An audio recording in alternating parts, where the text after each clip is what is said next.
Ezra Bridger's most powerful Force ability helped him survive long enough to be reunited with Ahsoka Tano and Sabine Wren in the Ahsoka show. Hello everyone, welcome to my channel. Please subscribe and keep watching for more details. Ezra Bridger's secret Force power, known as Projective Empathy, allowed him to connect with creatures on an emotional level.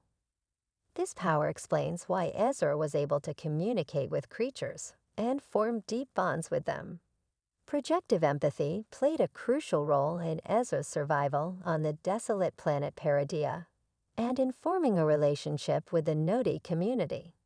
Ezra Bridger's secret Force power allowed him to survive long enough to reunite with Sabine Wren and Ahsoka Tano in Ahsoka.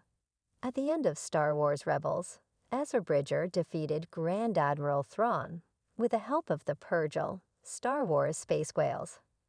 Ezra sacrificed a great deal to defeat Thrawn, and the two ended up lost in another galaxy, forced to live on the desolate planet Peridea. Though Thrawn eventually found a way to communicate across the stars with the help of the Great Mothers, Ezra was forced to live on his own, finding ways to survive on an entirely unfamiliar planet with no shelter and no support. One of Ezra Bridger's greatest powers has always been his ability to communicate with other creatures, a Force ability known as taming beasts.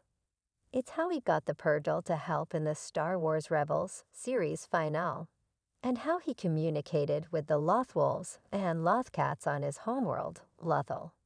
While this was a skill that most Jedi possessed to some degree, Ezra always excelled when communicating with other creatures.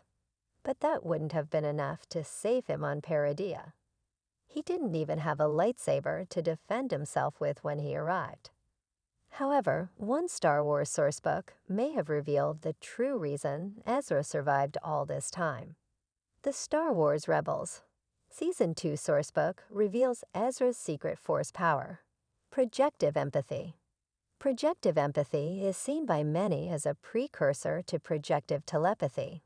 But essentially, it means that any Force wielder capable of projective empathy can connect with creatures and other life forms on an instinctual, emotional level.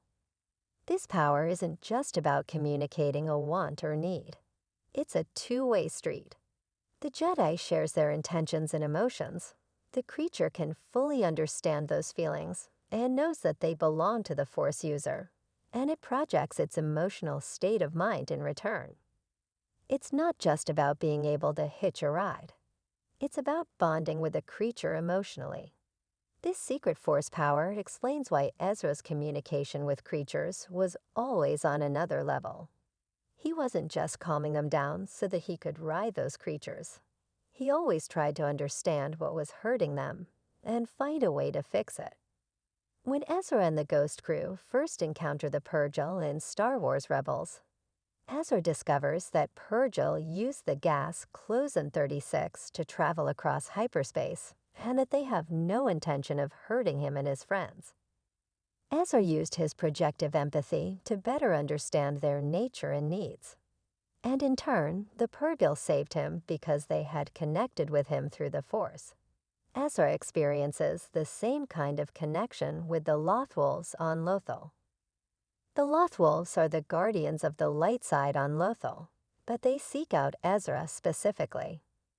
Not just because he's a Jedi, and the wolves are connected to the Force as well, but because they can tell that he is just as much a protector of the planet as they are. The only way that kind of connection could have happened is through projective empathy. Taming beasts isn't about sustaining that kind of relationship. Ezra's secret Force power undoubtedly played a big role in his survival on Peridea. When he arrived, he needed to make sure to stay away from Thrawn and protect himself from other unknown threats. The landscape was new to him. He didn't have a weapon to protect himself, and he was all alone.